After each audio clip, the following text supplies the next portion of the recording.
व्यास जी का जन्म किस प्रकार से हुआ है, तो फिर बड़ी सुंदर बात कही कि व्यास जी के जन्म से पहले ये जरूर समझो कि सत्यवती का जन्म कैसे हुआ, जो कि व्यास जी की माँ है। तो जब ये प्रश्न पूछा तब बताया। सूत जी कहते हैं कि प्रणम्या परमां शक्तिं चतुर्वर्गं प्रदायिनीं आदिशक्तिं वदिष्यामि कथं पौराणिकीं शुभा। महाराज, सबसे पहले मैं माँ भगवती के चरणों में वंदन प्रणाम कर करके ऐसी माँ भगवती की आराधना करता हूँ जो माँ भगवती चतुर्वर्ग का फल देने वाली है। क्या क्या? धर्म, अर्थ, काम और मोक्ष। जो धर्म को भी देती है, अर्थ को भी देती है और काम को भी देती है और मोक्ष को भी प्रदान। राजो परिचरो नाम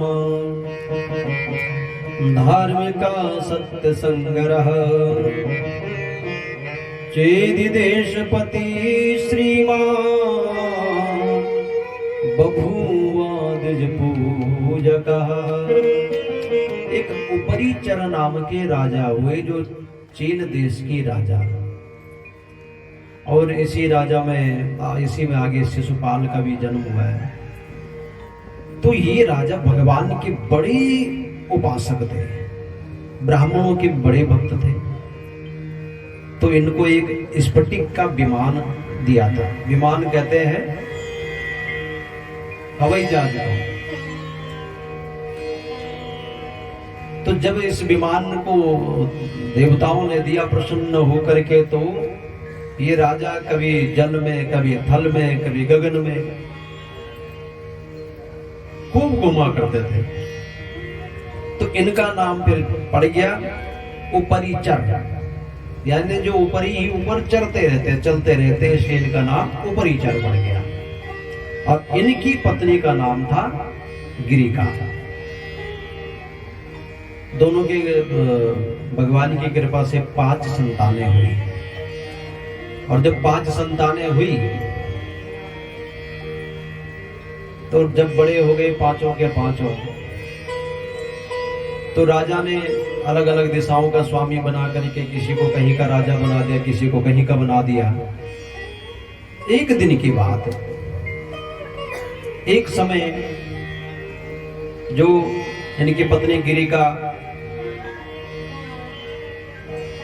गिरिका ने याचना की कि मुझे एक संतान और चाहिए। और सूत जी कहते हैं उसी समय इनके पितरों ने इनको आदेश दिया कि हमारे लिए बलि लेकर के आओ। तो बलि का विधान अलग एक सब्जेक्ट है कि बलि का विधान पहले शास्त्रों में था। वो किस कारण से था, वेद व्यास जी ने ये भी एक लोगों के, ऐसा नहीं है कि इस कलिकाल में ही लोगों की बुद्धि भ्रष्ट हो जाती है। सतयुग में भी हुई है, त्रेता में भी हुई है, द्वापर युग में भी हुई है। हाँ, रेशों का फर्क रहता है कि उस समय पर 100 में से 1-2% ही पापी हुआ करते थे। जब त्रेता युग आया तो फिर 10-15% चले गए। जब द्वापर युग आया तो फिर 20-25 चले गए। अब कलिकाल में क्या है कि 5-7% ही अच्छे हैं, बाकी सबके अंदर कहीं ना कहीं छल, कपट, बेईमानी, मक्कारीपन, अधर्म ये पनपते ही रहते और चलते ही रहते हैं। तो जब एक ही समय पर उपरिचर राजा को ये बात सुनाई दी कि पत्नी की भी आवाज है और पितरों की भी, तो पितरों की आज्ञा को स्वीकार किया है। और पितरों की आज्ञा को स्वीकार करने के बाद ही मैं सत्यवती की कथा आपको सुना रहा हूं कि सत्यवती की उत्पत्ति कैसे हुई। ये वन को चले गए, वन में बीज गिरा, तो उस बीज को एक पत्ते पर बाज को दिया और कहा कि ये मेरी पत्नी तक पहुंचा देना, गिरिका तक। अब रास्ते में क्या हुआ कि वो बाज एक पत्ते में उस बीज को लेकर के आ रहा था, तो दूसरे बाज ने सोचा कि इसके मुख में मांस का टुकड़ा है और दोनों में युद्ध छिड़ गया। जब युद्ध छिड़ा तो जो बाज के मुख में वो पत्ता था, वो पत्ता नीचे नदी में जाकर के गिर गया। उस नदी में एक ब्राह्मण संध्या कर रहे थे प्रातः काल की बेला में, और उसी नदी में एक आद्रिका नाम की एक अप्सरा है, तो वो स्नान कर रही थी। तो अप्सराएं हैं, उनका काम दूसरों के मन को भटकाना है, दूसरों की पूजा पाठ इत्यादि में भंग डालना है। तो आद्रिका नहाते नहाते जहां पर ब्राह्मण संध्या कर रहे थे, पानी के अंदर से ही उसने ब्राह्मण का पैर पकड़ लिया और ब्राह्मण घबरा गए, डर गए एकदम। तो संध्या टूटी। ब्राह्मण ने कहा ये है कौन? तो जब देखा तो सुंदर आद्रिका निकल आई। तो ब्राह्मण ने कहा कि सेन पाद परिभ्रष्टम तक्षु करमथ वासवी जग्राहा तरसा भेत्या साद्रिका मत्स्य रूपिणी।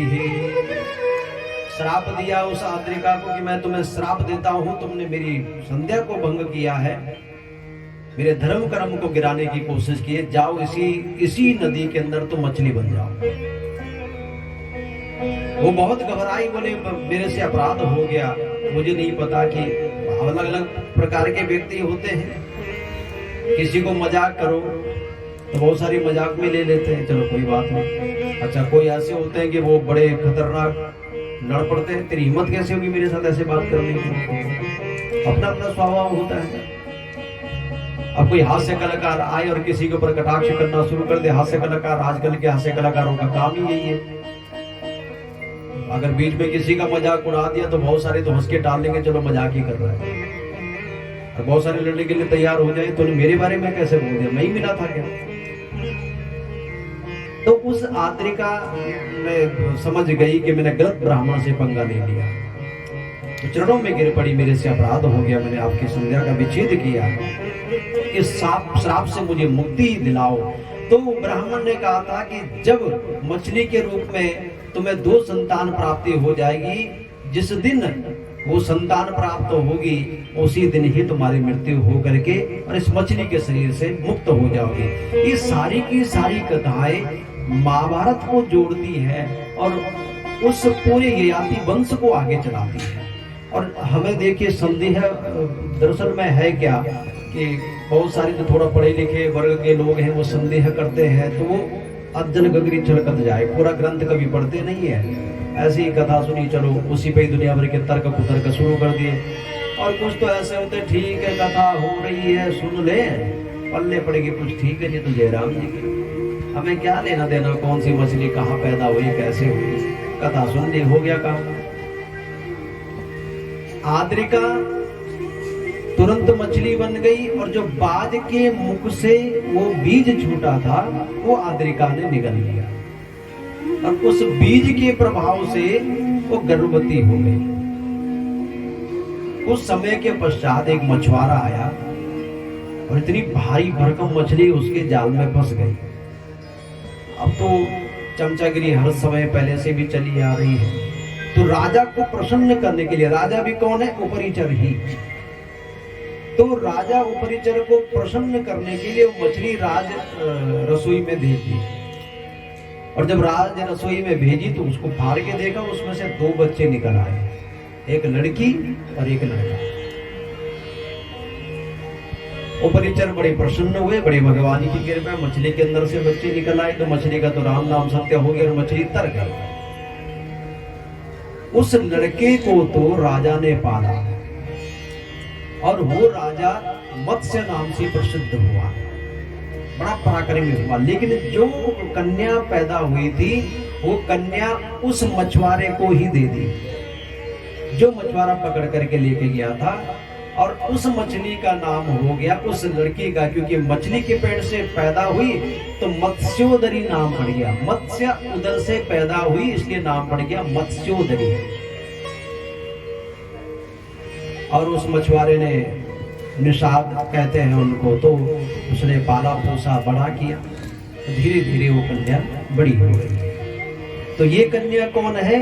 ये कन्या है सत्यवती, जिससे सारा कौरवों का वंश आगे चला है। ये कन्या सत्यवती, और इसी कन्या को मत्स्योदरी भी कहा गया, इसी कन्या को मत्स्यगंधा भी कहा गया, और इसी कन्या का एक नाम मुख्य रहा कालिका। धीरे धीरे उस मछुआरे ने इस कन्या को बड़ा किया, युवती हो गई, सांवली थी। सांवली के साथ साथ आपने देखा होगा मछली की सबसे ज्यादा दुर्गंध होती है, बहुत दुर्गंध। तो मछुआरे थे तो मछलियां पकड़ते थे तो इनके शरीर से मछली की बदबू आनी शुरू, इसलिए इसका नाम मत्स्यगंधा। अब धीरे धीरे समय बढ़ा। एक दिन की बात, एक दिन पाराशर ऋषि नारायणम पद्मभवम वशिष्ठम शक्तिम च तत्पुत्र पराशरम च, ये शक्ति ऋषि की संतान है पाराशर। भगवान नारायण के नाभि कमल से ब्रह्मा जी का प्राकट्य, ब्रह्मा जी के वशिष्ठ हुए, वशिष्ठ के शक्ति हुए, शक्ति के पाराशर। तो पाराशर ऋषि एक दिन यमुना जी के तीर पर भ्रमण करने निकले थे। तो उसी नाव से पार जाने लग गए जो ये मछुआरा ये निषाद चलाता था। तो निषाद ने कहा, बोले ऋषिवर मैं तो जा नहीं सकता, तो आप एक काम करिए, मैं भोजन कर रहा हूं, मेरी कन्या आपको नदी के पार छोड़ देगी। कि एकदा तीर्थ यात्रायाम ब्रजन पाराशरो मुनि आजगाम महातेजा कालिंद्यास्तटमुत्तमा। तो ऋषि ने कहा, बोले ठीक है, कोई बात नहीं, अगर कन्या भी छोड़ना चाहे तो कोई बात नहीं, मुझे तो पार ही जाना है। लेकिन देखिए फिर घूम फिर करके बातें वहीं आती है जो मैंने एक श्लोक आपको सुनाया कि मात्रा स्वत्रा दुहित्रा वा ना विविक्ता सनो बलवेद बलवान इंद्रियग्राम विद्वानम अपि कर्षति। एकांत में चाहे अपनी बहन हो, माँ हो, बेटी हो, उसके साथ भी निवास नहीं करना चाहिए। कहा महाराज पराशर बड़े तपोनिष्ठ और कहा ये मत्स्यगंधा, लेकिन इस पर आसक्ति आ गई। और जब आसक्ति आई तो बहुत वर्णन किया गया है कि बहुत बातें कही है मत्स्यगंधा ने बहुत समझाया ऋषि को कि आप तपोनिष्ठ हैं और तपस्या करने के लिए शरीर को जलाना पड़ता है, तपाना पड़ता है। आपकी एक छोटी सी गलती आपके सारे तप को खत्म कर देती है। हे ऋषि, आप जो भी कर्म ये मेरे साथ करने जा रहे हैं ये सरासर शास्त्र विरोधी है। मैं एक अविवाहिता कन्या हूं। तो पराशर ऋषि ने एक बात कही कि देख कन्या, मैं एक संत हूं, अवश्य ही परमात्मा ने इस आसक्ति के पीछे भी बहुत बड़ा रहस्य छुपा रखा है। तेरी कोख से जो बच्चा जन्म लेगा वो कोई साधारण नहीं, साक्षात भगवान नारायण ही होंगे। इसलिए कहा कि व्यासो नारायण स्वयं, वेद व्यास जी कोई और नहीं है, साक्षात नारायण ही है, साक्षात। और ये भगवान की इच्छा है। तो फिर उस कन्या ने फिर दोबारा बातें कही सत्यवती ने कि देखो ऋषिवर, मेरे जीवन में कलंक लग जाएगा और मेरे अंदर देखो मछली की गंध आती है, इत्यादि सारी बातें जब कही तो ऋषि ने कहा कि जो तुम्हारे कोख से संतान जन्म लेगी वो अवश्य ही बड़ी श्रेष्ठ होगी, और जो तुम्हारे से ये बदबू आ रही है उसकी जगह पर तुमसे कस्तूरी की खुशबू आनी शुरू हो जाएगी। और मत्स्यगंधा को ऐसा आशीर्वाद दिया, तपोनिष्ठ ऋषि हैं, उनके लिए कुछ भी दुर्लभ नहीं है। तो तपोनिष्ठ ऋषि ने उस कन्या को इतना सुंदर बना दिया और उसके शरीर से कस्तूरी की खुशबू आनी प्रारंभ हो गई। उस कन्या का जीवन भी धन्य हो गया। और साथ में ऋषि ने कहा कि इस बालक को तुझे पालने की जरूरत नहीं होगी, तो जगत का पालनहारा होगा, दुनिया को ऐसी शिक्षा देगा कि जो किसी ने कभी देखी और सुनी भी नहीं होगी। तो उसके बाद कन्या ने कुछ समय के पश्चात एक पुत्र को जन्म दिया, और ये बात किसी को भी नहीं पता, किसी को भी नहीं, ना सत्यवती के पिता को पता है ना किसी को। तो जब संतान को जन्म दिया तो धीरे धीरे ही छोटी सी संतान बड़े रूप में प्रकट हो गई और अपनी माँ से आज्ञा मांगी कि माँ मुझे अब जाने की आज्ञा दो। तो माँ तो देखो जैसे भी आजकल कलिकाल में तो थोड़ा सा वैसे गाते नम को पुत्रो जायेत क्वचिदपि कुमाता न भवते। कलिकाल में सब चीजें उल्टी सुल्टी है, नहीं तो माँ जैसा कौन हो सकता है। लेकिन जब आप गलत रास्ते पर होंगे तो फिर माँ की ममता भी जीरो हो जाती है ना। बहुत बुरा दृश्य है समाज का, बहुत बुरा दृश्य। कभी नवजात शिशुओं को कूड़े के ढेर में फेंक देंगे, कभी कुछ। गर्भपात कराना बहुत बड़ा अपराध है, बहुत बड़ा अपराध। लेकिन जब कुमारगामी आप हो जाओगे तो आपके पास चारा ही क्या बचेगा। उसको पूतना कहा गया जो गर्भपात करवाते हैं, तो पूतना। तो माँ की ममता थोड़ा सा जागी।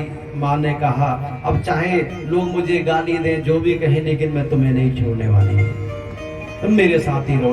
वेद व्यास ने कहा माँ मैं वो पुत्र नहीं हूं जो आपके साथ रहूं, मेरा तो कर्म ही भगवान ने किसी और चीज के लिए बनाया है, मुझे तप करने जाने दो। और साथ में कहा कि माँ जब तुम जहां पर मुझे बुलाओगी 1 सेकंड के अंदर वहीं प्रकट हो जाऊंगा।